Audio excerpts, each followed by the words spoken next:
doesn't do it. So there's so many things we take against.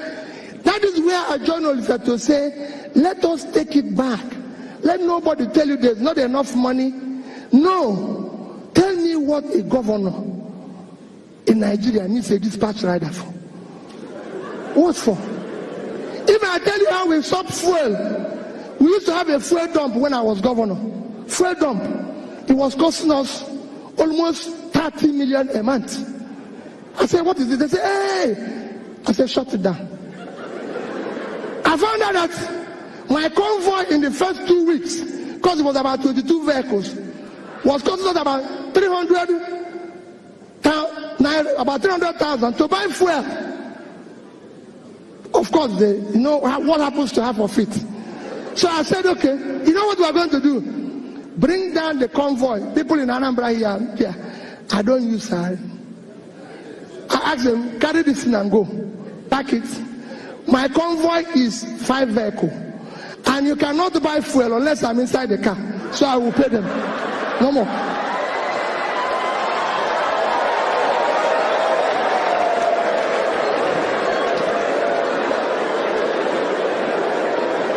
People will say, hey, wait a minute. I'm telling the youths that are here, it is your future that they are toying with. I have children, I have kids. I have 2 lovely children that are graduates. Somebody told me yesterday, just yesterday, he said to me, my friend Chida, we were going somewhere, and I was telling him about the text my daughter sent to me. I wish I read that type of text to you and you will understand. And somebody said to me, oh, I saw your son going to, that one was in Vietnam. He was going to run somewhere. He said he's going for interview for job. Peter, can't you give him a job? Peter, can't you do this? The boy doesn't even have, I said, none of my children have car. I was the only person who is governor and bank chairman, not to them. Nobody elected them one. They have to look for a job. They have to do what they need to do. Take back your country. This country belongs to you. It is your future that they are toying with.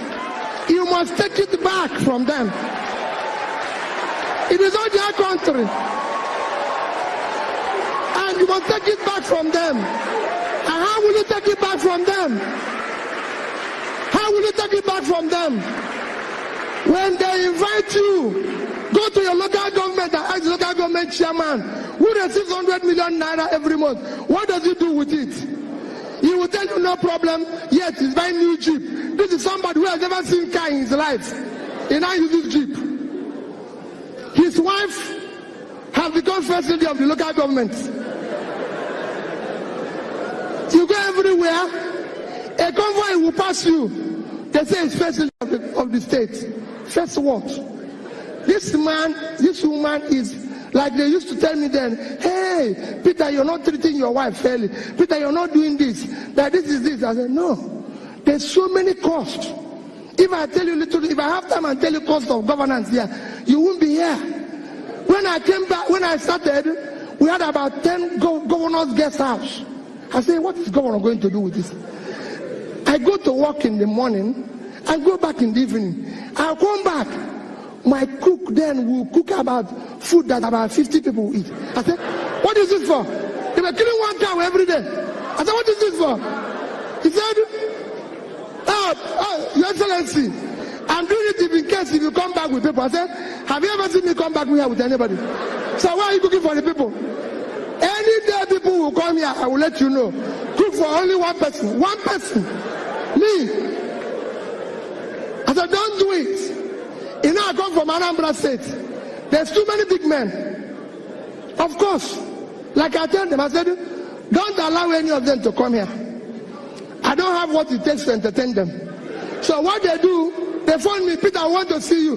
I come to your house in the evening. So I go to his house, because there he will bring his champagne, eat his fabulous food, and at times when I'm going, they will give me some to take back. Goodbye. But don't go to government house. Because government house is not a restaurant. It's not a place to drink champagne. A bottle of champagne. A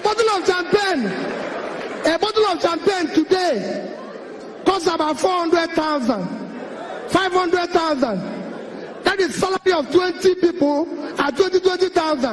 And you drink it with the public money. No, you can't do that.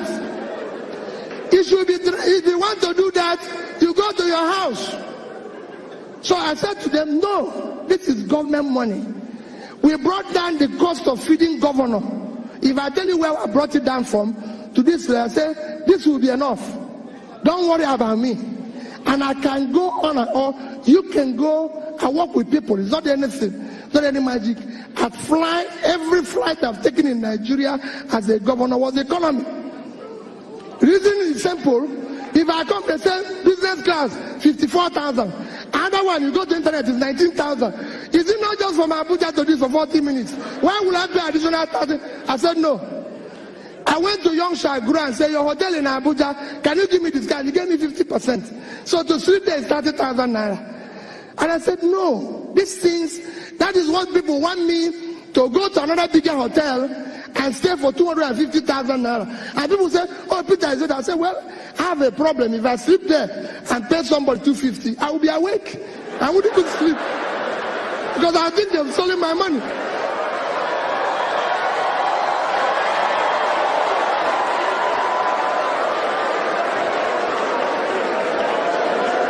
Because I would think they have stolen my money. So it is important that you understand our government, we need to shut down cost of governance. No state government needs a house in Abuja. The governor doesn't live in Abuja.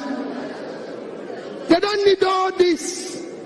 Nobody wants to kill you. I was governor for 8 years without bulletproof car. I must tell you that I bought one, but I didn't use it, and nobody killed me. I was using Prado. They will say, hey, it's not balance, it's not this. Another thing they keep telling me, that government vehicles, because of the high traffic, is every 6 months. I said, wait, if you remove this car from here, because you know what they do? They take it into auction and say, I said, no, this car is here for the term. We will use it. It's functional. What do people think you're doing to yourself? We must shut down. And people say, where did you get money? To say, where did you get money? We got those monies. We were owing gratuities and pension of people for 35 billion. We were able to pay it. Because we have to shut down everything. I said, this cannot happen. Nobody will ever tell you that you came to a party while I was governor for 8 years.